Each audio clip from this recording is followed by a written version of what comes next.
अस्सलाम वालेकुम। मैं अपने ज़्यादातर वीडियोस में डिपोर्टेड अफराद के हवाले से बात करता रहता हूँ कि जब भी आप सऊदी अरब से डिपोर्ट हो जाते हैं तो क्या फिर आप सऊदी अरब आ सकती हैं या नहीं। और मैं आपको ये भी कहता रहता हूँ कि आप अपना तरहील पेपर ज़रूर निकालें। लेकिन बहुत से भाई कंफ्यूज हैं कि हम अपना मतार पेपर निकालें या तरहील पेपर निकालें। तो आज इसी वीडियो में हम इसी बात के हवाले से वजाहत करेंगे कि आपको तरहील पेपर निकालना चाहिए या मतार पेपर निकालना चाहिए।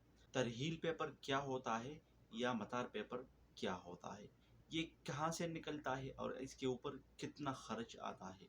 अगर आपको वीडियो अच्छी लगे तो वीडियो को लाइक करना और चैनल को सब्सक्राइब करना ना भूलिए। तो बढ़ते हैं अपनी वीडियो की तरफ। पहले नंबर पर बात करते हैं कि तरहील पेपर क्या होता है। देखो दोस्तों, जब भी आप किसी केस में सऊदी अरब से डिपोर्ट हो जाते हैं, यानी आपका इकामा एक्सपायर था, आपके ऊपर हुरूब था, या आप कपील के अलावा किसी और जगह पर काम कर रहे थे और आपको शुरते वाले ने पकड़कर आपको डिपोर्ट करवा दिया, या आप किसी लड़ाई वगैरह के केस में गिरफ्तार होकर सऊदी अरब से डिपोर्ट हो गए हों, तो जब भी आपको डिपोर्ट करवा दिया जाता है, या इसके अलावा अगर आप एम्बेसी के थ्रू जाते हैं और पास के थ्रू जाते हैं, तो उसको भी डिपोर्ट ही कहा जाता है, क्योंकि आप किसी वजह से जाते हैं। जब भी आप एम्बेसी या आउटपास के थ्रू जाते हैं तो उसको भी डिपोर्ट ही कहा जाता है, क्योंकि आपके ऊपर केस होता है। उसके बाद आप आउटपास के जरिए अपने मुल्क जाते हैं। तो जब भी आप अपने मुल्क चले जाते हैं तो उसको तरहील ही कहा जाता है। तरहील का मतलब डिपोर्ट ही है, यानी आप ब्लैकलिस्ट हो जाते हैं। तो जब भी आप ब्लैकलिस्ट हो जाते हैं, अपने मुल्क जाते हैं, तो जब आप नया वीज़ा पर सऊदी अरब आना चाहते हैं, यानी जब भी आप नया वीज़ा के लिए अप्लाई करते हैं और आप फिर से सऊदी अरब आना चाहते हैं, तो आपको तरहील पेपर निकालना ज़रूरी होता है। यानी तरहील पेपर से आपको ये पता चल जाता है कि मैं दोबारा सऊदी अरब आ सकता हूँ या नहीं, या कौन से तरीके से आ सकता हूँ। किसी को पैसा दे के आ सकता हूँ या पैसा देकर भी नहीं आ सकता।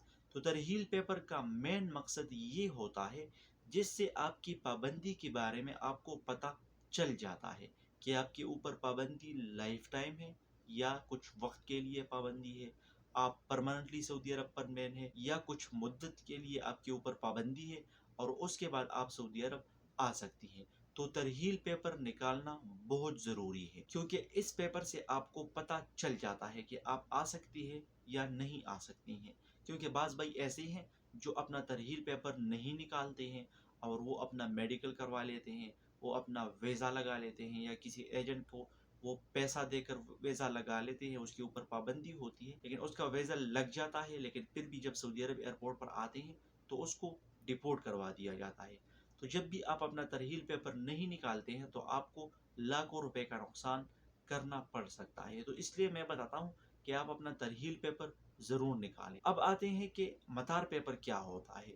देखो दोस्तों, पहले ऐसा होता था जब भी आप छुट्टी पर जाते थे और अपने मुल्क से वापस नहीं आते थे, जिसको हरज वलम या ईद कहा जाता है, तो उसके बाद आपके ऊपर 3 साल की पाबंदी लग जाती थी, यानी 3 साल के लिए आप सऊदी अरब पर नहीं आ सकते थे। तो उसके बाद आपके दिल में शक होता था कि मैं अपना हिसाब किताब कैसे लगाऊं, कि कौन से डेट से मैं अपनी छुट्टी का काउंटिंग करूं जिसके बाद मेरे 3 साल पूरे हो जाए और मैं सऊदी अरब वापस जा सकूं। तो उसके लिए आप मतार पेपर निकाल देते। मतार अरबी में एयरपोर्ट को कहा जाता है, जिससे आपको ये पता चल जाता था कि आप इस डेट से अपना हिसाब किताब लगाएं और अपना हिसाब किताब लगा के फिर जब आपके 3 साल मुकम्मल हो जाते थे तो फिर आप सऊदी अरब में एंट्री कर सकते थे, नया वीज़ा पर आ सकते थे। अब बात करते हैं कि आप तरहील पेपर को कैसे निकाल सकते हैं। आप जिस मुल्क में भी रह रहे हैं तो वहाँ पर आपके मुल्क में एजेंसियाँ होती हैं, वो आपको सर्विस प्रोवाइड करती हैं जिसकी वजह से आप अपना मतार पेपर निकाल सकती हैं। लेकिन मैं आपको सबसे बेस्ट और जो अच्छा तरीका है वो मैं आपको ये रिकमेंड करूँगा। अगर आपका कोई सऊदी अरब में मौजूद है, चाहे आपका रिश्तेदार हो, भाई हो, कज़न वगैरह जो भी हो, तो वो सऊदी अरब में अपना मुतल्लिका जो उसके साथ नज़दीक मकतब होता है, वहाँ पर 180 या 200 रियाल देकर आपका तरहील पेपर निकाल सकता है। आपके साथ आपका इकामा का कापी होगा या आपका पासपोर्ट होगा, वो आप प्रोवाइड करके आपका तरहील पेपर तकरीबन 24 घंटों में निकल जाता है। इसका यही रेट है, 180 से लेकर 200 रियाल तक आपका तरहील पेपर نکلتا ہے، کسی کو زیادہ پیسہ دینے کی ضرورت نہیں ہے۔ تو جو بھائی بھی سعودی عرب سے ڈپورٹ ہو گئے ہیں اور وہ اب پھر سے ٹرائی کرنا چاہتے ہیں کہ میں سعودی عرب آ جاؤں نیا ویزا پر، تو وہ اپنا ترحیل پیپر ضرور نکالے۔ میں نے آپ کو سمجھا دیا کہ ترحیل پیپر نکالنا آپ کو چاہیے یا مطار پیپر کتنے پیسوں میں نکلتا ہے وہ بھی میں نے آپ کو بتا دیا۔ اس کے علاوہ کئی بھائی کمنٹس کرتے ہیں کہ آپ نکال سکتے ہیں یا نہیں، تو بھائی میں آپ کو صرف انفارمیشن دے سکتا ہوں، میں آپ کو گائیڈ لائن دے سکتا ہوں کہ اس طریقے سے یہ کام ہوتا ہے۔ میں خود سروسز وغیرہ پرووائڈ نہیں کرتا ہوں، تو اس لیے آپ سے معذرت ہے۔ جو بھائی بھی کمنٹس کرتے ہیں کہ آپ یہ کام میرے لیے کر دے، تو میں نہیں کر سکتا، میں آپ کو صرف آگاہی دے سکتا ہوں، بتا سکتا ہوں۔ اگر آپ کو یہ ویڈیو اچھی لگی ہو تو ویڈیو کو اپنے دوستوں کے ساتھ ضرور شیئر کیجیے۔ اس کے علاوہ اگر آپ کا کوئی سوال وغیرہ ہے تو آپ مجھ سے کمنٹ سیکشن میں پوچھ سکتے ہیں، میں بھرپور کوشش کروں گا کہ آپ کو اس سوال کا جواب دوں۔